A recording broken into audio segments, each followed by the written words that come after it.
de cette capsule est la prière qui guérit.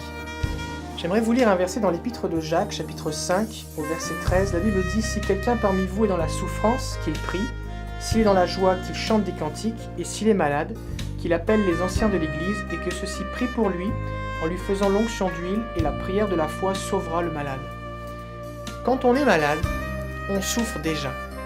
Quand on est malade, c'est souvent même difficile de lire la Bible ou de prier, d'avoir une attention soutenue, parce que la souffrance, capte toute notre attention. Et des fois, ce qui se passe, c'est qu'on a dit à des gens « Tu es malade, et si tu n'es pas guéri, c'est parce que toi, tu n'as pas assez la foi. » Pourtant, le texte dit que si tu es malade, tu dois appeler d'autres personnes pour que eux prient pour toi. Et j'aimerais vous encourager en vous disant que si vous souffrez et que vous n'avez pas encore été guéri, ce n'est pas votre foi à vous qui est le problème. C'est parce que vous avez besoin que quelqu'un d'autre prie pour vous. Vous êtes déjà en train de souffrir. Jésus a déjà tout payé sur la croix afin que vous puissiez être sauvés, afin que vous puissiez être guéris. Mais alors que, ce texte dit que si on est dans la difficulté, on vit des persécutions, alors on peut se fortifier en Dieu. Mais quand on est malade, quand on a la fièvre, quand on a mal, par exemple, au dos, ou bien que on a, qu'on vomit, qu'on a la diarrhée, qu'on a du mal à bouger, à fonctionner, c'est plus difficile de prier et de toucher Jésus. Et on voit dans la Bible plusieurs personnes qui ont amené des gens à Jésus, ou Jésus qui se déplaçait. Et j'aimerais vous encourager déjà, afin de vous dire que vous n'avez pas à vous culpabiliser si vous n'êtes pas encore guéri, ce n'est pas votre foi à vous qui est en cause. Jésus n'a pas dit « dites aux gens de prier pour qu'ils soient guéris ». Jésus a dit « guérissez les malades ». Et nous avons besoin que se lève une génération d'hommes et de femmes, de croyants qui vont dire « je reconnais que le Saint-Esprit est en moi et c'est mon rôle d'imposer les mains aux malades afin qu'ils soient guéris ». On voit même Jésus qui guérit des gens qui n'ont pas la foi. Donc ce n'est pas tellement la foi du malade qui est impliquée lorsqu'on reçoit la prière pour la guérison, mais c'est la foi de celui qui prie. Alors oui, la prière pour la foi de celui qui reçoit la prière, donc celui qui est malade, elle peut intervenir, et c'est sûr c'est mieux d'avoir la foi que de ne pas avoir la foi, mais à un moment Jésus a guéri un homme qui ne connaissait même pas le prénom de Jésus. Cet homme était malade depuis 38 ans, c'était un paralysé, et Jésus l'a guéri quand même. Donc comment cet homme pouvait avoir la foi en Jésus s'il ne connaissait pas son prénom?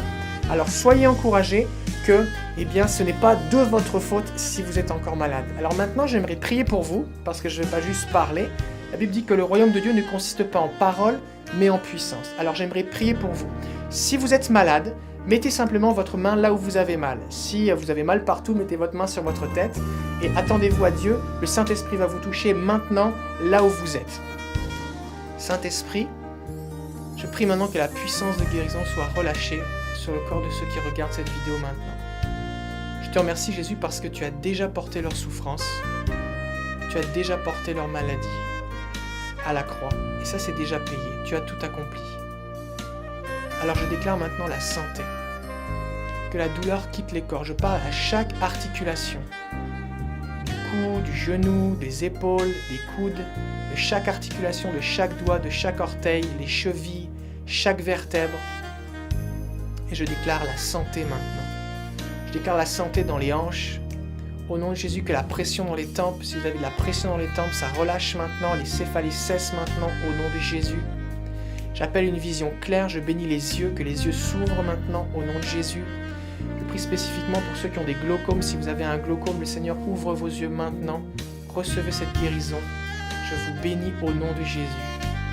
Seigneur, que ta puissance maintenant vienne sur les corps, qu'elle s'intensifie et qu'ils sachent à quel point tu les aimes.